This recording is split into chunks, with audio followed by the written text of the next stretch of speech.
धन्यवाद अध्यक्ष जी। कुछ यहाँ पर विपक्ष के साथियों ने पीएम केयर्स पर प्रश्न उठाने का प्रयास किया है और ये अभी नहीं, इससे पहले भी जब से इसकी स्थापना हुई उस दिन से लेकर आज तक इसका विरोध करते आ रहे हैं। लेकिन विरोध के पीछे तर्क तो हो। केवल कहने के लिए विरोध करना, जैसा ये ईवीएम खराब है, चुनाव के समय विरोध करते थे लेकिन एक बार नहीं कई बार चुनाव हारे। फिर कहा जनधन खराब है, फिर कहा डिमोनेटाइजेशन खराब है, फिर कहा ट्रिपल तलाक खराब है, फिर कहा जीएसटी खराब है, फिर कहा 3 तलाक खराब है। आपको तो हर चीज में खराबी नजर आती है। सच्चाई ये है कि आपकी नीयत खराब है। आपकी नीयत खराब है। नीयत और सोच खराब होने के कारण आप एक अच्छे कदम को भी खराब नजरिए से देख रहे हैं।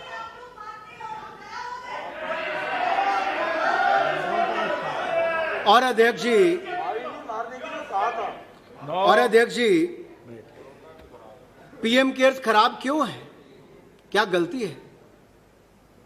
एक नहीं कई बार आप हाई कोर्ट से सुप्रीम कोर्ट गए कई विषयों को लेकर, लेकिन अंत में उसका नतीजा क्या निकला?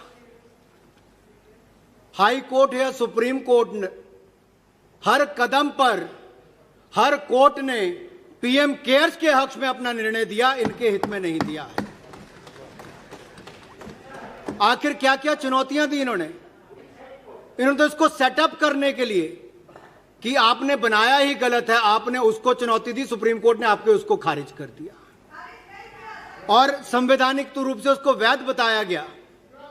यही नहीं सर, ये अप्रैल महीने में चले गए थे सर। मार्च में बना, अप्रैल महीने में उसके विरोध में चले गए। देश कोरोना महामारी से लड़ने के लिए तैयारी कर रहा था, प्रधानमंत्री जी कदम उठा रहे थे, लेकिन ये उस समय भी राजनीति कर रहे थे, विपक्ष का काम कर रहे थे ये। और जून 2020 में सर इन्होंने उसको कहा कि इसको आरटीआई के अंतर्गत देना चाहिए, उसको भी कोर्ट ने खारिज कर दिया, दिल्ली हाई कोर्ट ये लोग है। उसके बाद इन्होंने कहा कि सारे पैसे नेशनल डिजास्टर रिलीफ फंड में ट्रांसफर करने चाहिए। कोर्ट ने उसमें डिटेल जजमेंट दी है कि नेशनल डिजास्टर रिलीफ फंड में राज्य और केंद्र का पैसा जाता है और इस पे पीएम केयर्स फंड में कंसोलिडेटेड फंड का कोई पैसा नहीं जाता, कोई बजटरी सपोर्ट नहीं जाती।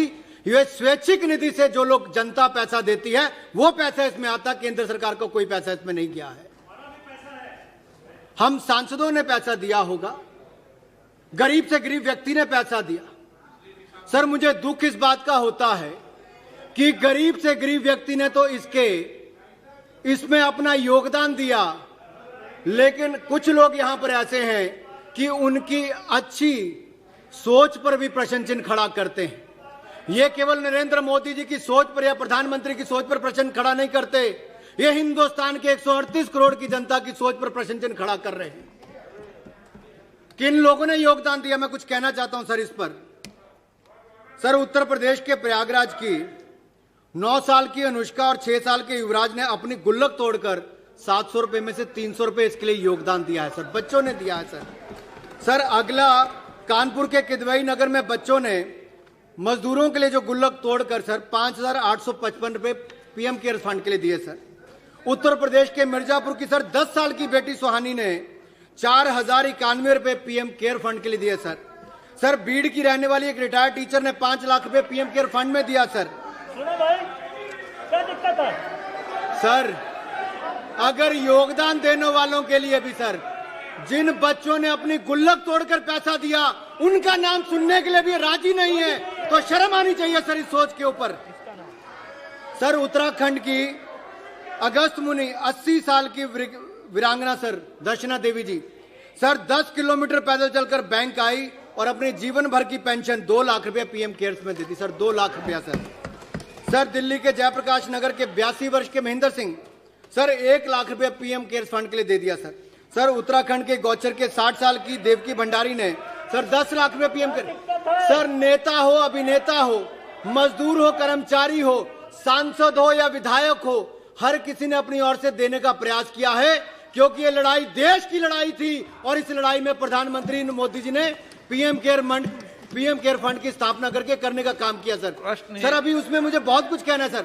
सर इनका असली चेहरा तो दिखाना बाकी है सर।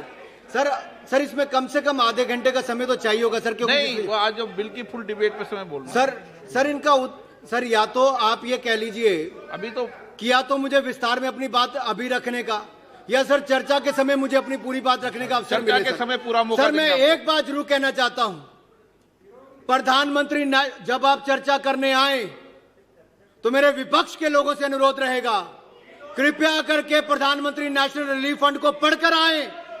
1948 में सर शाही हुक्म की तरह उस समय के प्रधानमंत्री नेहरू जी ने कह दिया पीएम नेशनल रिलीफ फंड बना दो। 1948 से लेकर आज तक उसकी रजिस्ट्रेशन तक नहीं हो पाई। यहां सर 48 तक उसकी रजिस्ट्रेशन आज तक नहीं हो पाई।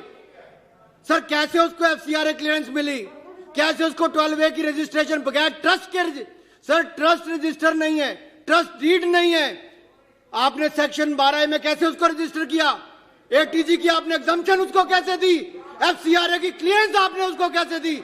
मैं पूछना चाहता हूं आप लोगों से, हमने यहां पर पीएम केयर्स संविधानिक रूप से एक रजिस्टर्ड पब्लिक चैरिटेबल ट्रस्ट है सर। मैं खुली चुनौती देता हूं विपक्ष को, किसी भी मुद्दे पर चर्चा कर ले, यह संवैधानिक रूप से पब्लिक चैरिटेबल ट्रस्ट है, हिंदुस्तान की 138 करोड़ की जनता के लिए है। आपने केवल एक परिवार, गांधी परिवार के लिए वो ट्रस्ट बनाए थे। प्रधानमंत्री नेशनल रिलीफ फंड में सोनिया गांधी, नेहरू, ये लोग वहां पर उसके सदस्य रहे सर। इसकी विस्तार में चर्चा होनी चाहिए। दूध का दूध, पानी का पानी हो, देश को आपका असली चेहरा नजर आना चाहिए सर इसके ऊपर।